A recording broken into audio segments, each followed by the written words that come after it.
गंगा एक कोठी में रोटी बनाने का काम करती थी। उस कोठी में उसके साथ सुमन नाम की एक और औरत काम करने आई थी। कोठी में हर सदस्य गंगा के खाने की बहुत तारीफ करता था। सबको गंगा के हाथ का खाना बहुत पसंद था। गंगा को पता था कौन किस स्वाद का खाता है, इसलिए वो सबके हिसाब से बनाती थी। गंगा, सारा खाना बना लिया क्या? मेहमान बस आने ही वाले हैं। जी मालकिन, सारा खाना तैयार है, बस टेबल पर लगा ही रही थी। सुमन, तू वहां खड़ी खड़ी क्या देख रही है? गंगा को खाना बनाते समय देखती रहा कर, वरना सीखेगी कैसे? हाँ, मैंने सब समझ लिया है मालकिन। सुमन जब से काम पर आई थी गंगा से चिढ़ती थी। मालकिन जब भी गंगा की तारीफ करती वो जल भुन जाती थी। जब देखो गंगा गंगा रट लगाए रखती हैं। अरे उससे लाख गुना बढ़िया खाना बना सकती हूँ। गंगा गरीब थी। घर के गुजारे के लिए वो काम करती थी, पर उसका पति मोहन शराबी था। वो शराब पीकर उसके साथ रोजाना मारपीट करता था। ये पैसे मुन्नी के स्कूल के जूतों के लिए रखे हैं। उसके जूते बिल्कुल फट गए हैं। ये पैसे मत ले जाओ, मैंने जोड़ कर रखे थे। वो स्कूल जाते हुए मुझे पूछ कर गई थी, मैंने उसे वादा किया था। मोहन पैसे छीन कर ले गया। गंगा रोती हुई काम पर जाती है। गंगा का मन आज ठीक नहीं था। वो खाना तो बना रही थी, पर उसका खाना बनाने में मन नहीं लग रहा था। वो उदास थी। उसने सुमन से कहा, सुमन, खीर में चीनी मिला दो, मैं आटा गूंथ रही हूँ। हाँ, मिला देती हूँ। यही मौका है, नमक मिला देती हूँ, नाम इस गंगा पर ही आएगा। सुमन खीर में नमक मिला देती है। जब सब लोग खीर खाने लगते हैं, सबका मुंह नमक से भर जाता है। मालकिन सारा गुस्सा गंगा पर निकालती है। ये क्या है गंगा, मेहमानों के सामने तुमने मेरी बेइज्जती करवा दी। हमारे बारे में सब क्या सोचेंगे कि एक रोटी वाली भी ढंग की नहीं रख सकते हैं। वैसे मैं देख रही हूँ गंगा, तुम में अब वो बात नहीं रही जो पहले हुआ करती थी। अब तो तुम निपटाने वाले काम करती हो। ऐसा है ना, तुम अपना हिसाब कर लो। सुमन तुमसे अच्छा खाना बनाने लगी है, और वैसे भी मेरे पास इतने पैसे नहीं है कि मैं दो दो रोटी वालियों को तनख्वाह दे सकूं, इसलिए तुम अपना काम कहीं और ढूंढ लो। मालकिन, मैंने नमक नहीं मिलाया, मैंने तो सुमन से कहा था कि चीनी मिला दे। हाँ, कितना झूठ बोल रही हो गंगा दीदी। तुम्हें पता है कि सब्जियों में नमक और मीठे में चीनी तुम अपने हाथों से डालती हो। मालकिन ने तो मुझे साफ मना किया हुआ है कि जब तक मैं पूरी तरह से सीख ना जाऊं तब तक सब्जियों में नमक और मीठे में चीनी ना डालूं। देख रही हो मालकिन, अगर ऐसी बात है तो मैं यहाँ से चली जाती हूँ। आप इसी गंगा से काम करवा लो। रुक सुमन, तुझे कहीं जाने की जरूरत नहीं है।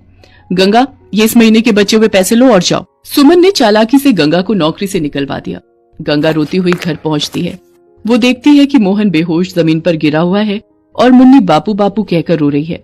माँ देखो ना, बापू अचानक गिर गए और कुछ बोल भी नहीं रहे। हे भगवान, ये क्या हो गया? रुक, मैं पड़ोस में रहने वाले डॉक्टर को बुला लाती हूँ।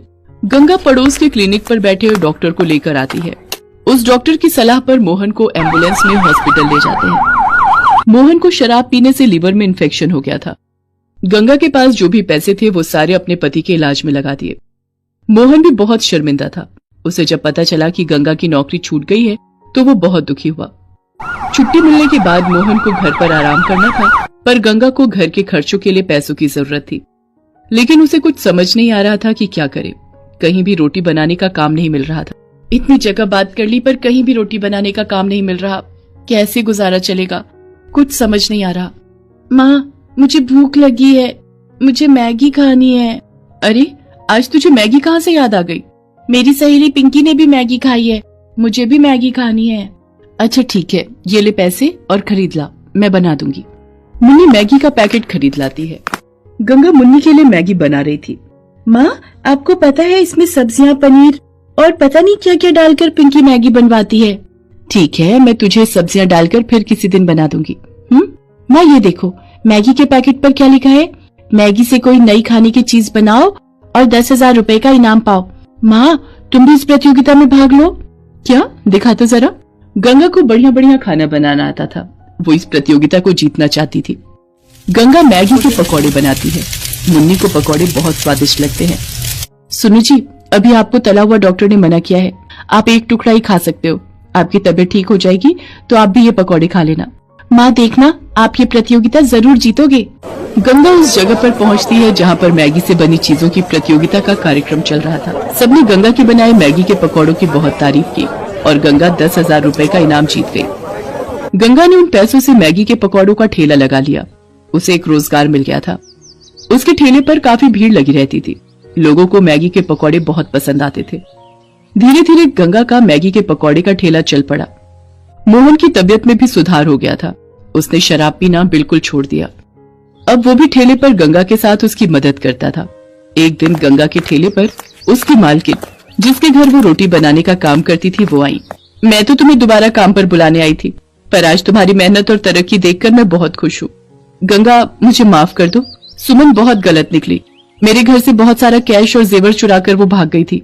पुलिस ने उसे पकड़ लिया है और उसने मुझे ये भी बताया कि तुम्हें काम से निकलवाने में उसी का हाथ था। कोई बात नहीं मालकिन, आपका बड़ा नुकसान होने से बच गया, ये अच्छी बात है। पर आगे से आप जब भी किसी को अपने घर काम पर रखो तो उसकी अच्छे से जांच पड़ताल जरूर करना, क्योंकि हर कोई गंगा की तरह नहीं होता। मालकिन की आंखों में शर्मिंदगी थी। वो वहां से चली गई। गंगा अपनी छोटी सी दुनिया में खुश थी। उसने अपने पति मोहन के साथ मिलकर मैगी के पकौड़े बेचकर जब अच्छी कमाई कर ली तो एक दुकान किराए पर ले ली, जहां पर वो मैगी के पकौड़े के साथ साथ और भी कई तरह के पकौड़े और चाय बेचने लगी।